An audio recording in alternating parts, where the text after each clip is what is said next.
नमस्कार मित्रों। एक बार माता लक्ष्मी भगवान विष्णु से मिलने के लिए जाती है और कहने लगती है, प्रभु, जब मैं आपसे मिलने के लिए आ रही थी तो मेरी नज़र मृत्युलोक पर गई। वहां मैंने देखा कि 3 स्त्रियां जो आपस में सहेली थीं, उनमें से 2 स्त्रियां विधवा होकर के दुखी जीवन जी रही थीं, जबकि एक स्त्री सुहागन होकर के अपने पति के साथ सुखी जीवन जी रही थी।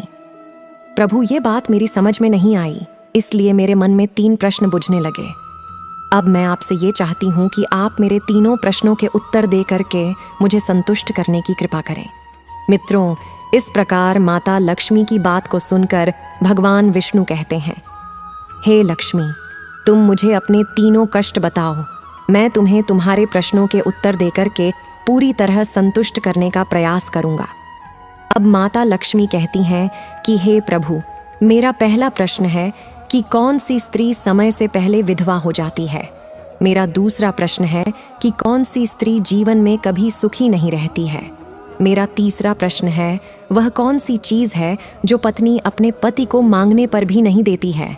माता लक्ष्मी के प्रश्नों को सुनकर भगवान विष्णु कहने लगे कि देवी लक्ष्मी, तुम जिन स्त्रियों की बात कर रही हो, उनमें से 2 स्त्रियां विधवा होकर दुखी जीवन जी रही हैं और वहीं पर एक स्त्री सुहागन होकर अपने पति के साथ में सुखी जीवन जी रही है।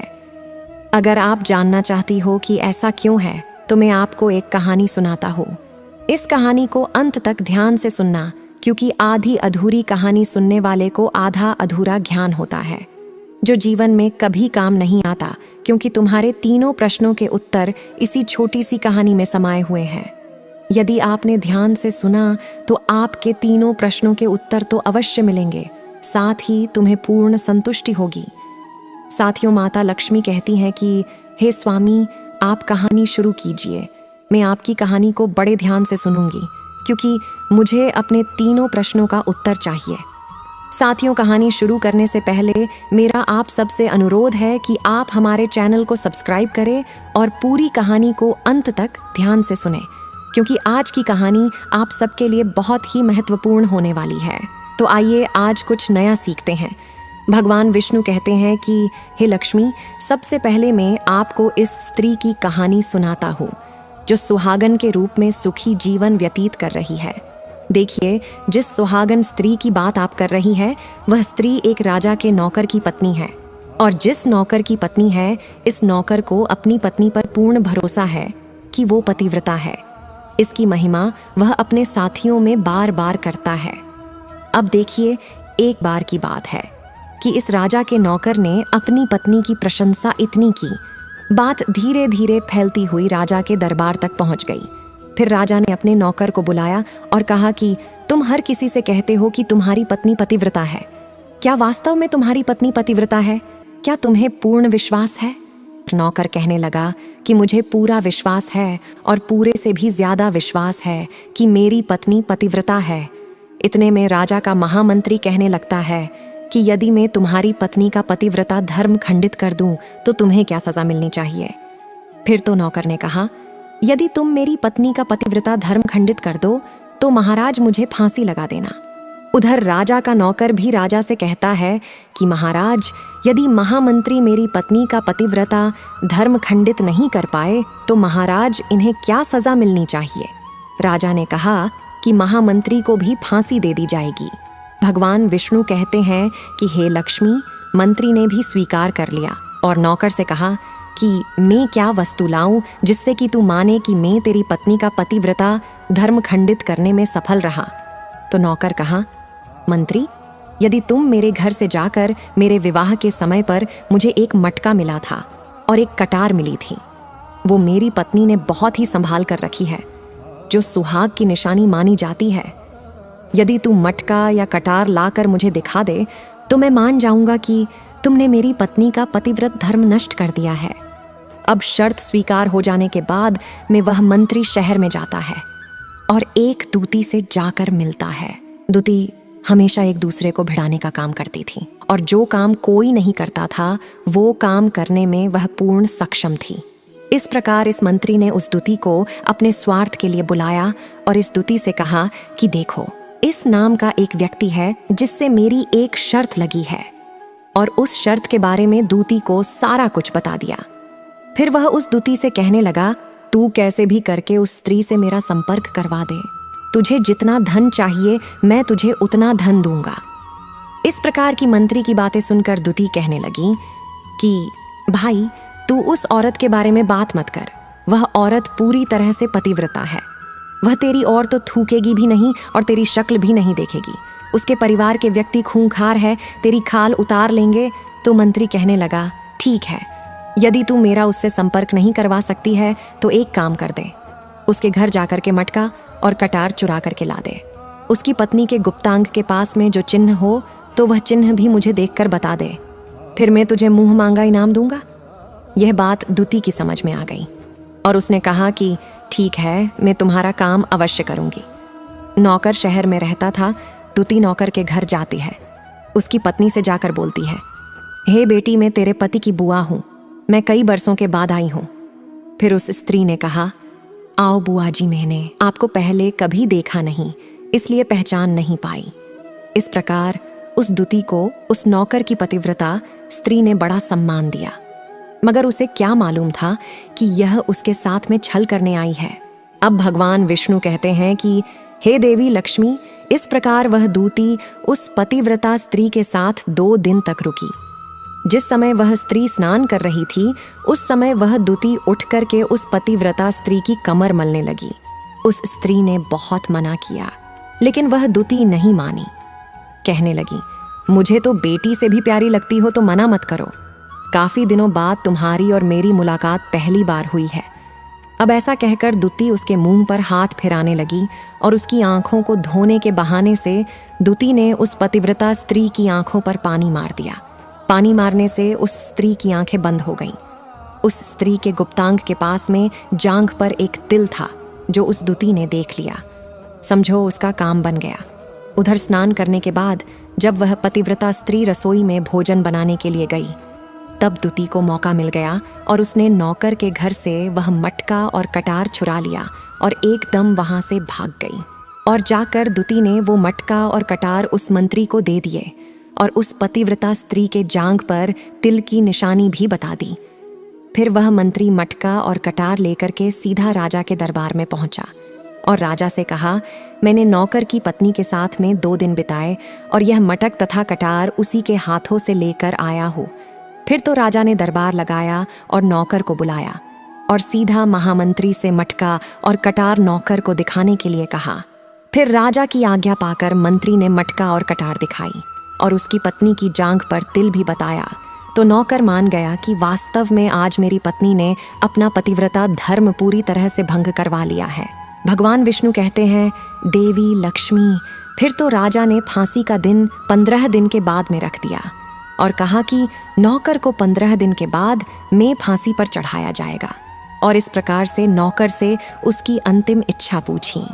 तो इस पर नौकर ने कहा कि मैं अपनी पत्नी से अंतिम बार मिलना चाहता हूँ।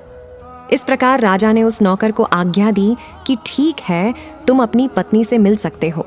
उसके बाद नौकर अपने घर गया और अपनी पत्नी से कहा कि आपने मेरे साथ बहुत बड़ा विश्वासघात किया। मैंने आपके विश्वास पर राजा से ऐसी शर्त लगाई थी कि मंत्री को दरबार में मैंने कहा था कि मेरी पत्नी का पतिव्रत धर्म अगर कोई नष्ट कर दे तो मुझे फांसी लगा देना। अब मुझे 15 दिन के बाद में फांसी लगा दी जाएगी। मेरे साथ विश्वासघात करके आपने ठीक नहीं किया। उस पतिव्रता स्त्री ने अपने पति को सारी बात बताई, मगर उसे विश्वास नहीं हुआ और वह राजा के दरबार में पहुंच गया। जब नौकर राजा के दरबार में पहुंचा तो फिर उसे कैद में डाल दिया गया। अब उधर नौकर की पतिव्रता पत्नी ने परमात्मा को याद किया और अपना भेष बदलकर राजा के दरबार में गई। राजा से नाच दिखाने की आज्ञा मांगने लगी। वह स्त्री बहुत सुंदर थी और राजा बड़े शौकीन थे। तो राजा ने आज्ञा दे दी, सभी मंत्रीगण यहाँ उपस्थित होकर इस सुंदरी के नाच दिखाने की व्यवस्था करें। भगवान विष्णु कहते हैं कि हे लक्ष्मी। फिर तो मंत्री, महामंत्री और राजा सभी दरबार में उपस्थित हुए। जब नौकर की पत्नी अपना नाच शुरू किया तो राजा को उसका नाच बहुत ही सुंदर लगा और फिर राजा ने कहा, तुम मुझसे क्या मांगना चाहती हो? तुम जो भी मांगोगी मैं तुम्हें वहीं दूंगा। उस पतिव्रता ने कहा कि हे महाराज, आपकी सभा में मेरा चोर है जिसने कुछ समय पहले मुझसे कुछ रुपए लिए थे लेकिन आज तक वापस नहीं किए, उसे फांसी की सजा दे दीजिए। तो राजा ने कहा कि ठीक है, बताओ मेरे दरबार में तुम्हारा चोर कौन है और उसका नाम क्या है, मैं उसको फांसी की सजा अवश्य दूंगा। भगवान विष्णु कहते हैं कि फिर उस नौकर की पतिव्रता स्त्री ने कहा कि महाराज, आपका मंत्री मेरा चोर है, आप उसे फांसी की सजा दीजिए। अब उधर उस मंत्री ने सुना कि यह सुंदरी मुझे अपना चोर बता रही है, तो मंत्री ने कहा, महाराज ने कसम खाकर कहता हूँ, मैंने इस स्त्री का कुछ नहीं चुराया है और मैंने आज से पहले इसे कभी देखा भी नहीं है, तो मैं चोरी कैसे कर सकता हूँ? मैंने आज तक इसकी शक्ल ही नहीं देखी है।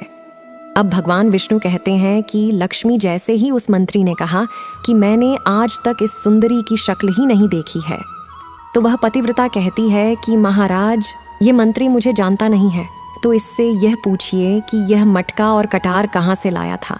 मैं उस नौकर की पत्नी हूँ जो आपके यहाँ पर काम करता है और आप मेरे निर्दोष पति को फांसी चढ़ाने वाले हैं। अब मैं आपको पूरी घटना सुनाती हूँ। ये जो आपका मंत्री है, इसने मेरे पास अपनी एक दूती को भेजकर जांघ के तिल का पता लगाया और उसी ने यह मटका और कटार चुरा कर इसको ला कर दी है। आपके मंत्री के द्वारा भेजी गई दूती जब मेरे घर पर आई थी, तब उसने कहा था कि वह मेरे पति की बुआ है और वह पहली बार आई है, इसलिए मैं उसको पहचान नहीं सकी। और महाराज, जिस प्रकार से मैंने इस स्त्री को अपने यह बहुत बड़ा सम्मान दिया और अपने घर पर उसके ठहरने की व्यवस्था की, जो कोई भी अपने मेहमान के लिए करता है, उस पतिव्रता की इतनी बात सुनकर राजा ने इस दूती को बुलाया। दूती ने राजा को सारी सच्चाई बता दी, जिससे कि राजा ने इस नौकर को रिहा कर दिया और मंत्री को फांसी पर चढ़ा दिया। भगवान विष्णु कहते हैं कि हे लक्ष्मी, इस प्रकार उस नौकर की पत्नी ने राजा से अंत में कहा कि महाराज, मैं अपने पति से बहुत प्यार करती हूँ, मैं एक चरित्रवान स्त्री हूँ, कभी भी मैं अपने पति का नाम तक अपने मुख से नहीं लेती। श्री नारायण कहते हैं कि हे देवी, अब मेरी कहानी संपूर्ण हुई, अब आप अपने तीनों प्रश्नों के उत्तर सुनो। पहला प्रश्न था कि कौन सी स्त्रियां समय से पहले विधवा हो जाती है, तो सुनो, जो स्त्रियां अपने पति का नाम लेती हैं, वह स्त्रियां समय से पहले विधवा हो जाती हैं, क्योंकि पति का नाम लेने से पति की उम्र कम पड़ती है और समय से पहले ही उनके पति की मृत्यु हो जाती है। ऐसी स्त्रियां जो पति का नाम लेती हैं, वे समय से पहले विधवा होकर एक दुखी जीवन जीती हैं। बस यही रहस्य की बात है कि आप जिन 3 सहेलियों की बात कर रही थीं, उनमें से 2 विधवा थीं और एक ये नौकर की पत्नी थी जो पतिव्रता थी।